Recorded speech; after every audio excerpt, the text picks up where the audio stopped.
नमस्कार thank you so much thank you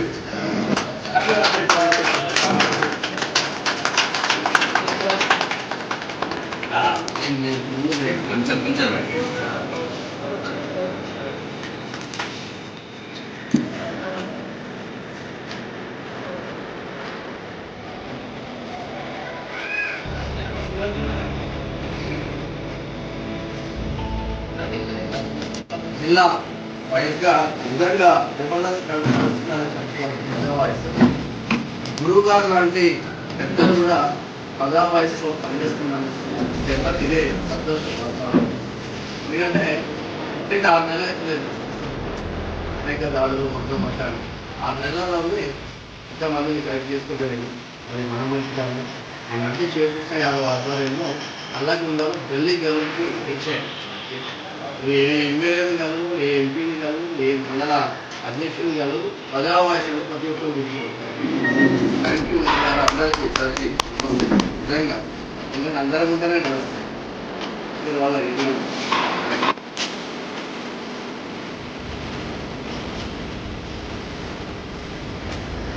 Vivekananda digital Congress party అధ్యక్షుడు ఎలక్షన్లో కావాలి కార్పొరేట్ కావాలనుకున్న ఉద్యోగం పేద వర్గాలకు సంబంధించిన బిడ్డలు బయట కావాలి.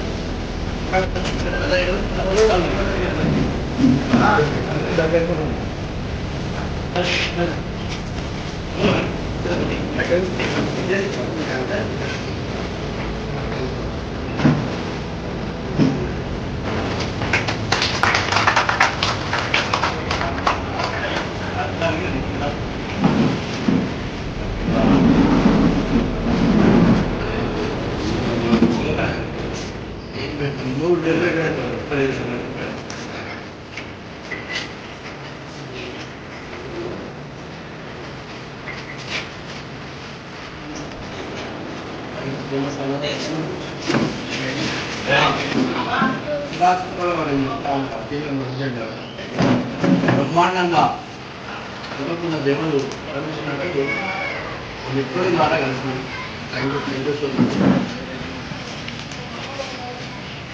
కలయిక చాలా క్షణాలు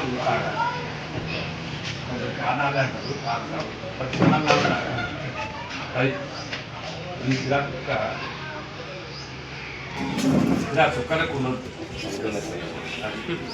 కడలి పొంగాలి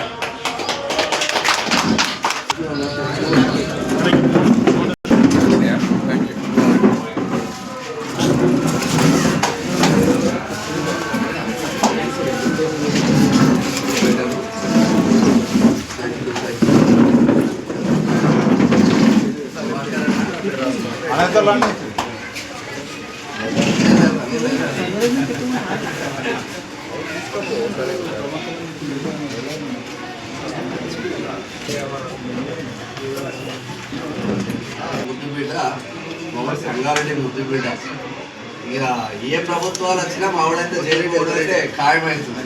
ఇలాంటి దండం పెడితేనే ఒకదాని మీద ముందు స్టాండ్. టీఆర్ఎస్ లో జైలుకే వేయను, కాంగ్రెస్ వస్తే కాంగ్రెస్ కూడా జైలుకి పోతుంది. జర్నలిజం ప్రతిపక్షం ఉండాలి కానీ చేసే విధంగా ఉండకూడదు అనేది నా సిద్ధాంతం. ఫ్యామిలీ ఇబ్బందులు పడుతూ ఉండదు. జైలు పోయినప్పుడు ఫ్యామిలీ ఎంత ఏడ్చిందో నాకు తెలుసు. నేను స్వయంగా కాల్ చేస్తాను కాబట్టి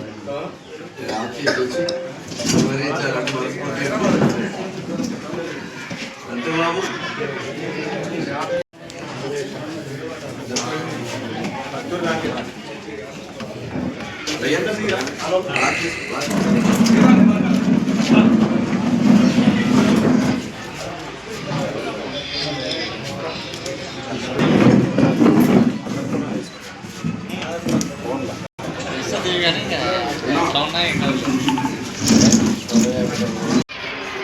గురుగారు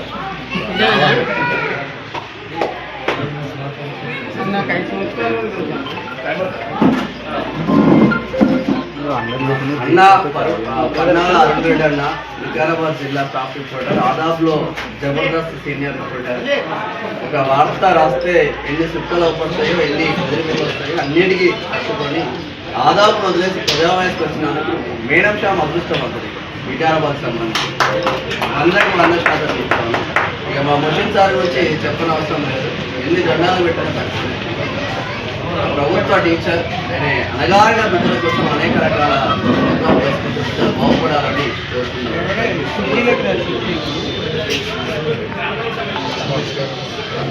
మా పవన్ స్వామి మాలలో ఉన్న శివమాల చక్కగా మాట్లాడలేదు.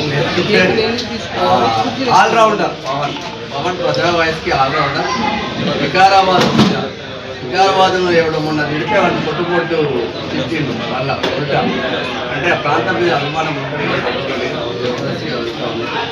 పవన్ ప్రజా వాయిస్కి ఆల్రౌండర్.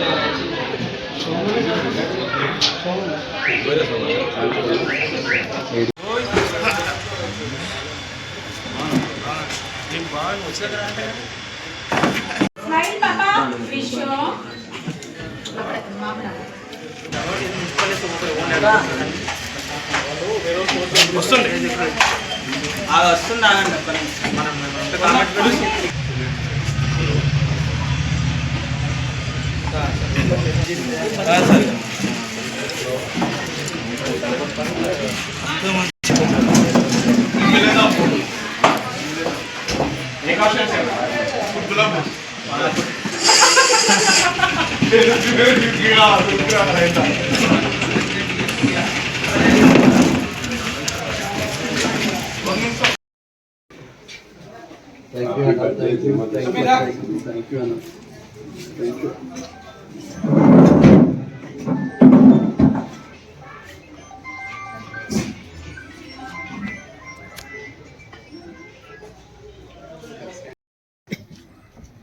నాకు ముఖ్యంగా ఆత్మీయ బంధువు జర్నలిస్టులు అంటే నేను అత్యంతగా ప్రేమించే వ్యక్తులు. నేను ఓపెన్గా చెప్పొస్తున్నా, ఇంకేం లేదు. ఎందుకంటే నా రక్తంలోనే ప్రశ్నించే తత్వం ఉంటుంది. ఎక్కడైతే ప్రశ్నించే తత్వం ఉందో అక్కడ జర్నలిస్టే ఉండనుకుంటా నేను. Very good.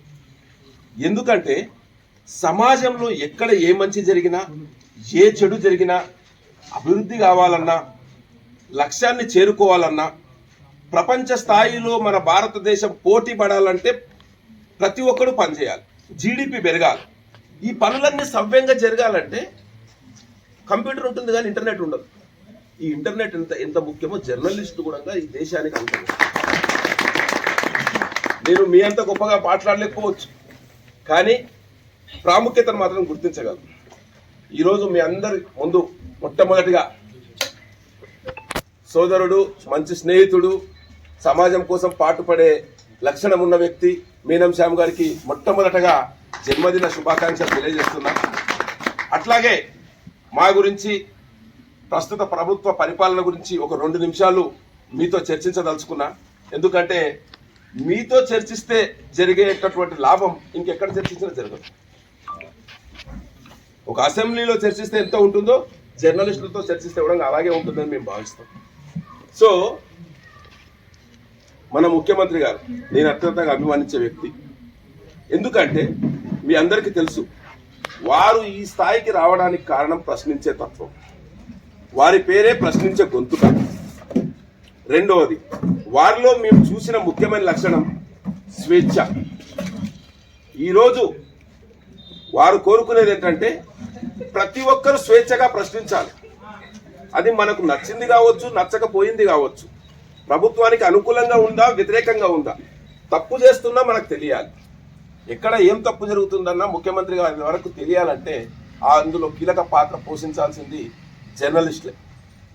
కొన్ని సందర్భాల్లో అటు కావచ్చు ఇటు కావచ్చు కానీ అక్కడ దాకా విషయం చేరాలంటే మాత్రం జర్నలిస్టుల ద్వారానే చేరుతున్నారు. సోషల్ మీడియా కానివ్వండి, మీడియా కానివ్వండి, ఎవరైనా కానివ్వండి.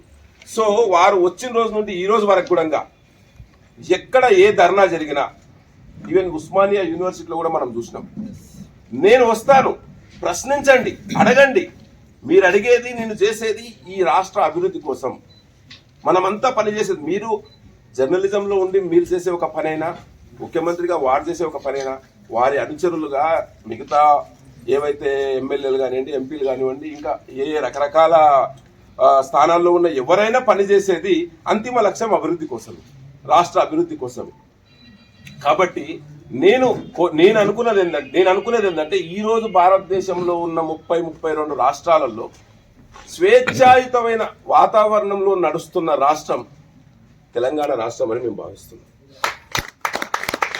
ప్రతి ఒక్కరికి ప్రశ్నించే హక్కు ఉంది, తత్వం ఉంది. కానీ చాలా మంది జరుగుతూ ఉంటారు, సమాజంలో మామూలుగా జరుగుతుంటారు. Rome was not built in a day. గొప్ప పనులు ఏవి ఒక రోజులో జరగవు. నేను చెప్పట్లేదు 100% పర్ఫెక్ట్గా ఉన్నామని, నేను కూడా చెప్పట్లేదు. జరగదు 100% పర్ఫెక్ట్ ఉండడం.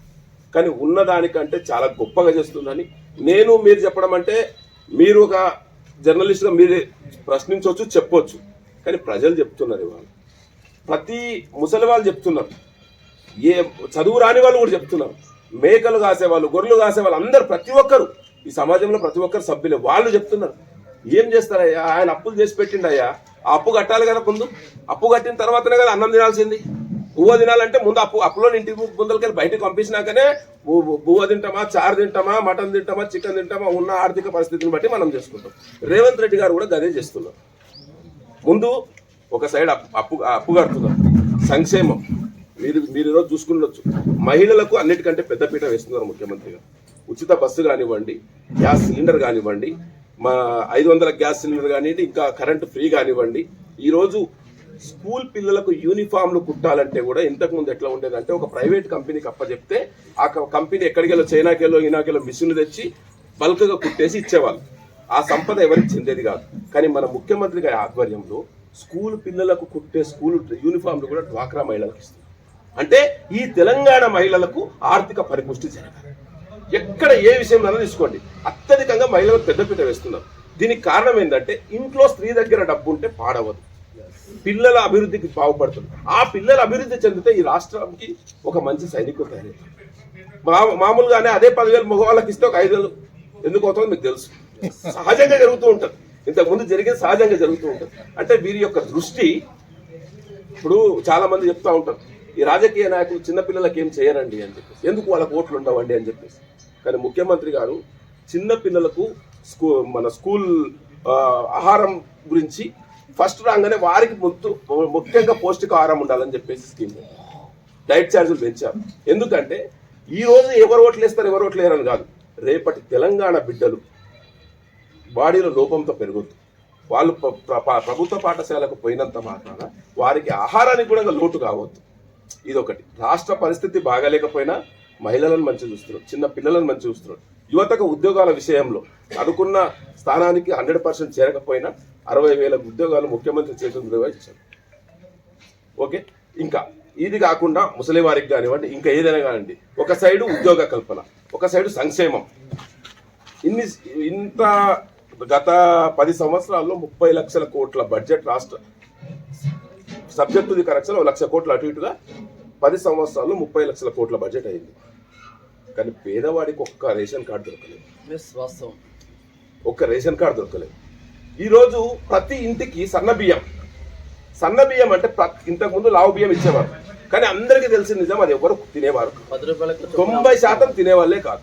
అది 8 రూపాయలకో 6 రూపాయలకో 10 రూపాయలకో అమ్మడము, మళ్ళీ దానికి ఒక 40 రూపాయలు అడిషనల్గా జోడించి కొనడం జరిగేది. ప్రతి పేద ఇంటికి సరాసరిగా ఒక 1000 రూపాయల నుండి 1500 ఖర్చు అయ్యేది. ఈరోజు మనకు రాష్ట్రానికి అప్పులు ఉన్నాయా, ఏమున్నాయా చూడలేదు. ముందు అర్థం ఓన్లీ పాత రేషన్ కార్డు వాళ్ళకే ఇచ్చారా? కాదు, 11 లక్షల కొత్త రేషన్ కార్డులు ఇచ్చి మరి సన్నబియ్యం ఇస్తున్నాం. సో నేను కోరుకునేది ఏంటంటే, ఎప్పుడు మార్పు అనేది ఒక్క రోజులో జరగదు కాబట్టి, ముఖ్యమంత్రి గారు కూడా ఒక్క రోజులో చేయలేరు కాబట్టి, వారు చేస్తున్న పనులతో పాటు ఈ పనులు చేస్తూ ఉన్నారు. బీదవారికి రేషన్ కార్డు ఇస్తున్నారు, బియ్యం ఇస్తున్నారు, మహిళలకు ఇస్తున్నారు, చిన్నపిల్లలకు ఇస్తున్నారు, ఉద్యోగాలు ఇస్తున్నారు. రైతు రుణమాఫీ, ఇది చాలా మీడియాలో వెళ్ళలేదు, ఇది చెప్పదలుచుకున్నా నేను. ఒక వ్యక్తికి 2 లక్షల రూపాయలు అప్పు ఉందంటే నెలకి ఇవాళ రూపాయల కంటే తక్కువ వడ్డీ లేదు, అంటే నెలకు 3,000 ఇంట్రెస్ట్. 3,000 నెలకు వాడు ఆ రైతు 2 లక్షల అప్పు ప్లస్ 3,000 ఇంట్రెస్ట్. సంవత్సరం తిరిగేసరికి ఎంత అవుతుంది? 3,000 ఇంటూ 12 36,000. 5 సంవత్సరాలకి ఎంత అవుతుంది? 1,80,000. నువ్వు వచ్చిన మొదటి సంవత్సరమే ఆ 2 లక్షలు తీసేస్తే ఈ 4 లక్షల అప్పు ఆ రైతుకు ఉండదు. 4 లక్షల అప్పు ఒక పేదవాడికి లేదు అంటే అది ఎంత గొప్ప కార్యమో మీరు ఆలోచించండి.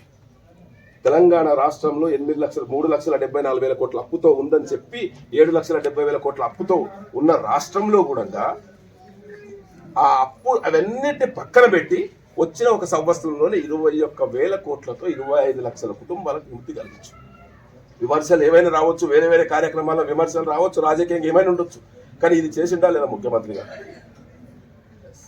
ఇంకొకటి, ఇంతకుముందు పంట పండించాలంటే ప్రతి ఒక్కరికి ఆ పండిన ఒడ్లు కొంటారా కొనరా అనే ఒక ప్రాబ్లం ఉండేది. ఎన్ని ఇబ్బందులు ఉండే మీ అందరికి తెలుసు. గ్రామీణ ప్రాంతం నుండి వచ్చిన వాళ్ళం, నేను కూడా ఒక గ్రామీణ ప్రాంతం నుండి వచ్చిన సగౌరవంగా మేము ముందు చెప్పుకుంటున్నా. తాండూరు అనే ప్రాంతం నుండి వచ్చిన నేను ఒక రైతు బిడ్డనే. సో చెప్తున్నా ఎంత కష్టం ఉంటుంది. ఎప్పుడైనా అప్పులోడు పంట పండేదాకా ఆగుతాడు, ఇంకో 15 రోజులు అయితే ఆగుతారు, తర్వాత ఆగరు, వాళ్ళు కూడా ఆగరు. అలాంటిది 3 నెలలకు 4 నెలలకు డబ్బులు వచ్చాయి. ఇలాంటి పరిస్థితులలో వరి పొలం కొన్న ఒక వారంలోనే డబ్బులు వేయడమే కాకుండా 500 రూపాయలు బోనస్, అంటే పంట పండించడానికి వారికి ఎక్కువగా ఇంకా ప్రోత్సాహం ఇచ్చినట్టు అవుతుంది. ఇంతకుముందు మనం అనుకున్నాం కాళేశ్వరం ఉంటేనే తెలంగాణలో పంటలు పండుతాయి, లేకపోతే పంటలు పండవనే ఒక స్థాయి కల్పించారు, ఒక భ్రమ కల్పించారు. ఈరోజు ఆ కాళేశ్వరం ఉపయోగం లేకుండానే సంవత్సరానికి 10,000 కోట్ల కరెంటు బిల్లులు కట్టకుండానే 1,53,000 మెట్రిక్ టన్నుల ధాన్యాన్ని తెలంగాణ పండించి అంత ధాన్యానికి 500 బోనస్ ఇచ్చాడు ముఖ్యమంత్రి గారు. ఇవన్నీ ఏమవుతున్నాయంటే ప్రచారం లేక అంటే ప్రచారం లేని రకరకాల అభూత కల్పనలు ముందుకు వస్తున్నాయి. సో ఇవన్నీ మన యొక్క తెలంగాణ రాష్ట్రాన్ని, తెలంగాణ బిడ్డల్ని, వాళ్ళ బ్రతుకుల్ని పరిపుష్టం చేసేది.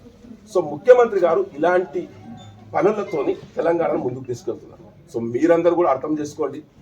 జరగవచ్చు చిన్న చిన్న పొరపాట్లు, ఇవన్నీ అర్థం చేసుకొని సమాజంలో ఒక మంచి ప్రవృత్తిని ముందుకు తీసుకెళ్తారని మీ అందరితో కోరుకుంటూ, మీ సమయాన్ని కూడా ఇచ్చినందుకు మీ అందరికీ ధన్యవాదాలు తెలియజేస్తూ, మన సోదరుడికి మరొకసారి జన్మదిన శుభాకాంక్షలు తెలుపుతూ. ఎప్పుడు కెమెరాల ముందు మాట్లాడుతూ ఉంటాం, రెగ్యులర్గా బయట పెద్దగా మాట్లాడకపోవచ్చు, బట్ అవకాశం వచ్చింది కాబట్టి మాట్లాడుతూ ఉన్నాం. ప్రజా వాయిస్ అనేది స్టార్ట్ చేసి ఒక 9 నెలలు అయిపోయింది మిత్రులారా. ఆ 9 నెలలలో కాంగ్రెస్ పార్టీ ఓ 2 SC/ST అట్రాసిటీ కేసులు పెట్టింది, ఓ 2 నెలలు అటే పోయింది, ఓ నెల ఛానల్ మీద కుట్రలు చేసిండ్రు. 6 నెలలు మనం కష్టపడ్డది, 6 నెలలనే ప్రతి నియోజకవర్గానికి రీచ్ అయినాం. మీ అందరూ నా అదృష్టం ఏంటంటే ఇంత పెద్ద సీనియర్ జర్నలిస్టులు అందరూ ప్రజా వాయిస్కి పనిచేస్తున్నందుకు నిజంగా చేతులెత్తి మొక్కుతున్నా. ఈ బిడ్డలందరూ ఆర్థికంగా ఛానల్తో పాటు ప్రతి ఒక్కరు ఎదగాల్సిన ఆవశ్యకత ఉంటుంది. అన్న వీరేశం అన్న మీరు ఒకసారి నిలబడి. అన్న వీరేశం అన్న గుప్తా బిడ్డ వీరేశం గుప్తా అన్న గురించి కాంగ్రెస్ పార్టీలో ఉన్న వాళ్ళందరికీ బాగా తెలుసు. ఈవెన్ సీఎం రేవంత్ రెడ్డి కావచ్చు, వాళ్ళ అన్నదమ్ములు కావచ్చు, సేట్ సాబ్ బాగున్నావా అని చేతిలో చేసి మాట్లాడే ఏకైక వ్యక్తి తెలంగాణ రాష్ట్రంలో ఉన్నాడంటే అన్నాడు. అది మన బర్త్డేకి రావడం, ప్రజా వాయిస్ని ఆశీర్వదించడం నిజంగా థ్యాంక్ యూ సో మచ్ అన్న, థ్యాంక్ యూ సో మచ్. ఎందుకంటే అరుదుగా కలుస్తూ ఉంటాం. మనకే కేసుల విషయంలో కావచ్చు అనేక సార్లు అన్నని కలుద్దామని మా మోషిన్ సార్ ఆధ్వర్యంలో, మా అరుణన్న ఆధ్వర్యంలో అనుకున్నాం, బట్ సమయం సందర్భం కుదరలేదు. అన్న బిజీ ఉండడం, మనం ఎక్కడికో వెళ్ళడం, మొత్తం మీద ఈరోజు అన్న వచ్చినందుకు చాలా సంతోషం. అత్యంత సన్నిహితుడు రేవంత్ రెడ్డికి. ఈ పని ఆ పని నేను చెప్పను, కానీ అన్న గురించి కాంగ్రెస్ పార్టీలో తిరిగిన వాళ్ళకు చాలా తెలుసు. ఆయన వాల్యూ ఏంది, ఆయన టైం ఏంది అనేది. ఒక్కసారి అన్న ఒక 5 నిమిషాలు మాట్లాడతాడు. ఒక్కసారి మేము పార్టీ గురించి మాట్లాడవచ్చు అన్న, మీ గురించి మాట్లాడవచ్చు, జర్నలిస్టుల గురించి కావచ్చు. అందరూ ప్రజావాయి జర్నలిస్టులే, మా కుటుంబ సభ్యులే.